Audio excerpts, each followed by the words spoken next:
first problem has come from the fact that the concentration of charitable giving has somehow outpaced even regular wealth inequality. Accounting for inflation, in 1993, households that earn less than $200,000 a year made up 77% of all charitable giving.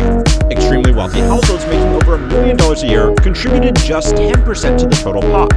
By 2019, the average household share had halved to just 33%, and contributions from those with over $1 million had more than quadrupled, all within the span of just 26 years.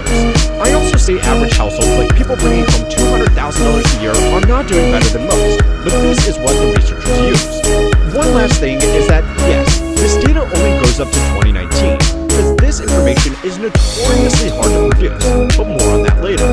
Anyway, for now, the point is that charities have increasingly become extremely dependent on a very small pool of donors and their own discretion.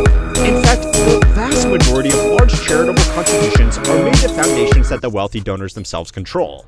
The problem this creates was made very clear when the Chan Zuckerberg Initiative last refocused their efforts. When they stopped funding social causes to reshift their focus towards science, a school that was exclusively reliant on them closed down overnight, displacing 400 underprivileged students.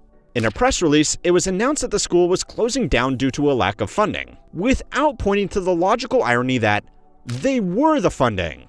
In cases like this, it is important to remember that a large chunk of projects like that school were still indirectly funded with taxpayer dollars, not directly through government budgets, but rather indirectly through emitted revenue. If a school for underprivileged children truly was necessary, just taking a portion of the tax concessions given to something like Zuckerberg's Institute could publicly fund it and remove the possibility that it gets closed down overnight because the tastes of two people change. The second major problem is that these contributions are often used to win over more than just hearts and minds, and the IRS. The Waltons of the Walmart family fortune have actually committed to their school funding for more than 9 years, but at the same time, their contributions are being used to fund policy debates around charter schools versus traditional public schooling. Ideological think tanks across the political spectrum, like the Heritage Foundation, Brookings Institute, and the Center for American Progress, also take in millions of dollars every year in deductible contributions.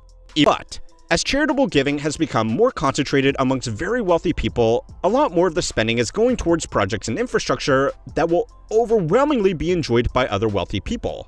But there are, arguably, things that average people need more immediately right now. Donations to this endowment are generally tax deductible, but there is an argument to be made that people attending Harvard generally no longer need a leg up, and their existing scholarships could easily be funded through their existing $57 billion if they really wanted to. And if you wouldn't personally support taxpayer money being prioritized towards these projects, that is effectively the same problem.